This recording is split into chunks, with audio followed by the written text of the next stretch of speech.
Ya, kembali ke Q&A pemirsa, masih bersama Pak Yaserli. Bapak mau nanya dong, Bapak pernah naik ojol nggak sih, Pak? Waduh, sering sebelum jadi menteri. Setelah jadi menteri nggak pernah? Kenapa, Pak? Maunya sih tetap bisa, tapi tidak boleh sama protokol tadi.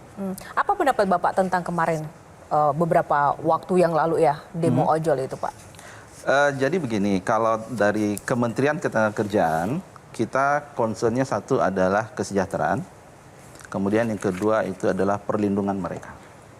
Ya, kesejahteraan ya terkait tentang upah yang layak, kemudian perlindungan terkait tentang perlindungan kecelakaan kerja, perlindungan kematian, perlindungan terhadap jam kerja, kemudian perlindungan terhadap waktu kerja, seterusnya.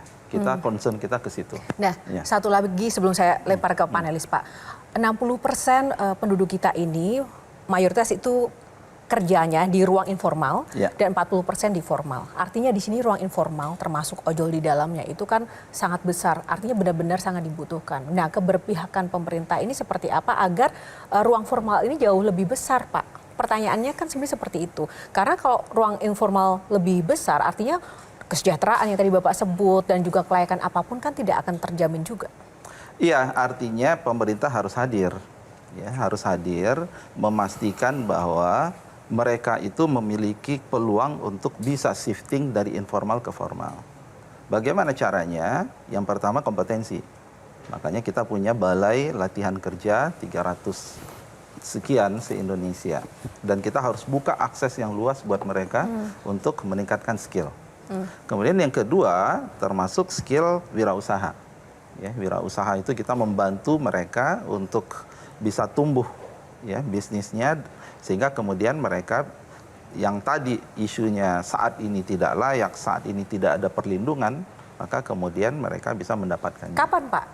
Kapan? Ini terus kita lakukan. Sedang. Jadi tiap tahun kita selalu melakukan pelatihan, gitu ya. Dan angkanya lumayan besar, Mbak Yohana. Ya. Jadi ada 303 balai latihan kerja se-Indonesia yang itu di bawah koordinasi pemerintah pusat dan pemerintah daerah (UPTD).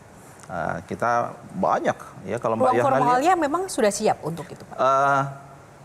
Industri tumbuh gitu ya. Selain tadi Mbak Yohana bicara tentang PHK, industri tumbuh. Mungkin pertanyaan adalah link and match antara pendidikan dengan ketenagakerjaan. Jadi seringkali tidak terjadi link and match karena pendidikan sendiri, kemudian ketenagakerjaan sendiri. Nah, bagaimana ke depan agar orang itu tahu saya harus sekolah apa supaya kesempatan kerjanya itu memang ke depan ada. Nah, ini tidak terjadi. Banyak misalnya insinyur menjadi ekonom misalnya. Nah, ini kan artinya bahwa ke depan itu harus ada link and match. Nah, sejauh mana Bapak melihat link and match ini? Link and match-nya sebenarnya pendidikan dengan industri kalau saya melihat ya, karena saya dosen. Ya, ketika kita merancang kurikulum kan kita bertanya ini relevan nggak dengan industri begitu ya. Nah, ketika kami melihat bahwa ada gap, ada mismatch, maka kemudian kami berusaha untuk lebih proaktif hadir gitu ya. Apa yang bisa kita lakukan? Pertama kita berikan employment outlook ke depan seperti apa, industry outlook seperti apa gitu ya. Dan kita berharap ya memang kami harus lebih proaktif bagaimana misalnya di institusi pendidikan Bu Afi ya, di situ ada inkubator, kemudian mereka juga punya pusat-pusat center of excellence industri ya. Jadi sebenarnya gap itu adalah tidak hanya perguruan tinggi tapi SMK dengan industri sebenarnya. Disinilah kami harus bisa kemudian membuat sebuah bridging gitu ya. Bridging dari institusi pendidikan ke sini dan bridging dari industri juga kemudian harus bisa sambuat ini harus hadir ke institusi pendidikan. Itulah PR kita, Bu Afi. Nah, bicara tadi soal informal, nah silakan Mas Aris. Ya, kalau aku kembali ke ojol tadi Pak, ini kan ojol ini kan ada kebutuhan akan angkutan, terus ada ojek yang tadinya biasa gitu ya, terus hadir teknologi di tengah-tengahnya untuk menjembatani itu sehingga itu lebih mudah. Tapi kan terus tuntutannya adalah ini kan sebagai mitra jatuhnya ya Pak ya, mitra. Nah, terus tuntutannya seperti tuntutan kepada orang yang memberi pekerja. Padahal kan tidak seperti itu sebenarnya. Nah, yang terjadi itu adalah bahwa teknologi ini aturan tidak bisa mengejar kemajuan teknologi ini. Nah, bagaimana peran Bapak, Kementerian Bapak untuk supaya ini tidak hanya terjadi di sini ya, bahwa peraturan itu tidak mampu mengejar kemajuan teknologi. Jadi seperti apa, Pak? Iya, tadi benar bahwa kasus ojol ini tidak hanya di Indonesia, itu satu. Yang kedua, yang kami cita-citakan itu, bahasa kami itu adalah hubungan industrial yang harmonis. Kita bahasakan hubungan industrial Pancasila. Nah, desain kita sebelum kita berbicara ini apakah mitra atau pekerja, which is itu juga ya harus kita kaji dengan seksama. Kemarin kita menginisiate yang namanya bonus hari raya. Semangatnya sebenarnya semangat hubungan industrial sebenarnya.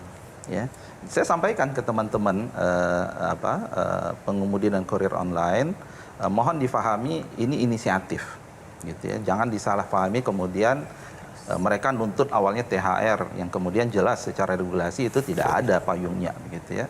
Tapi yang saya inginkan wujud tahun ini kalau kemudian ada sebuah kepedulian, kebersamaan, rasanya ini yang kita perlukan, Mas.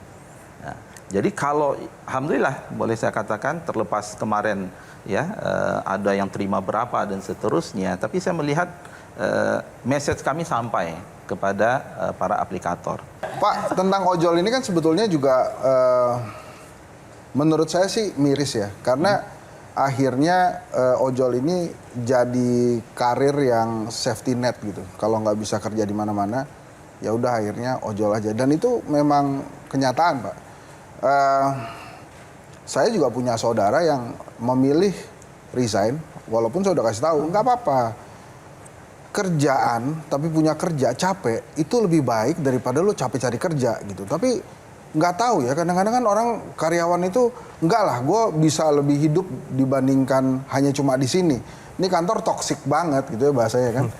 Toksik banget, akhirnya dia keluar dan akhirnya nggak bisa apa-apa kan. Akhirnya memutuskan untuk taksi online. Saya udah bilang sama dia, kalau taksi online ini adalah pekerjaan yang luar biasa, semua orang akan jadi taksi online. Ini pasti capek banget. Ya. Nah, tapi menurut saya pemerintah tuh justru seperti terima kasih dengan aplikatornya ojol atau takol ini, taksi online ini. Kenapa? Karena dianggapnya ini penolong saya nih. Janji kampanye yang mengurangi pengangguran ini kesampaian gara-gara ada aplikator-aplikator yang memberikan seperti pekerjaan baru. Jadi memang ojol ini sesuatu karena fleksibilitasnya. Apa kemudian yang kemudian bisa kita lakukan? Saya tadi mengatakan tetap artinya fleksibilitas itu kita jangan menganggap sebagai suatu yang sifatnya adalah ultimate. Dan teman-teman aplikator juga sepakat kok begitu ya, tidak ultimate. Nah, sehingga balik lagi tuntutannya itu adalah bagaimana pemerintah bisa hadir ya sesuai dengan amanat konstitusi itu ya menyediakan pekerjaan yang layak kan, Bang Hersat ya. Tapi lega nggak Pak pemerintah dengan ada ojol ini, dengan ada aplikator-aplikator ojol ini? Tentu jangan bicara, artinya kita we are doing our best ya, dalam artian tadi ya hari ini kita lakukan job fair ya, kemudian kita monitor terus ke kawasan ekonomi, kawasan industri, gimana nih ya, ada nggak perkembangan terkait tentang rekrutmen seperti apa. Kemudian minggu lalu saya ke Kementerian SDM ya, gimana sih rencana besar hilirisasi kita. Karena kita juga ingin investasi itu datang dengan pertimbangan konsideran terkait dengan tenaga kerja. Dan itu harus disiapkan. Pak, kenapa Bapak kemarin mengeluarkan peraturan melarang menahan ijazah sih bagi perusahaan? Bukankah itu juga diperlukan ya Pak untuk menjaga komitmen karyawan? Ya, nyambung tadi, artinya Mbak, begini Mbak, permasalahan mendasar kita itu adalah, bahasa saya adalah value. Itulah ya, culture ya Bu Afi ya. Belum ada suatu harmonisasi bahwa memang pengusaha dengan pekerja seharusnya mereka itu satu tim.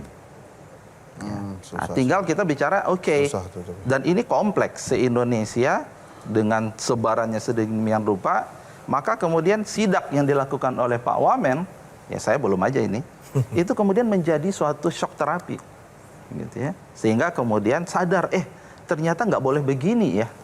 Ternyata kami itu punya hak loh. Ijazah itu sesuatu yang kemudian nggak boleh ya dengan sewenang-wenang ditahan, kemudian mereka tidak bisa untuk menggunakannya untuk mendapatkan pekerjaan lain, melamar ke pekerjaan lain gitu ya. Jadi ini semua puzzle ya, program strategi kita bangun bersama untuk mengurai kompleksitas itu tadi sebenarnya. Jadi kalau ditanya sejauh mana efektivitas sidak yang dilakukan oleh Wamen, menurut saya so far itu cukup shocking begitu. Jelajahi cara baru mendapatkan informasi. Download Metro TV Extend sekarang.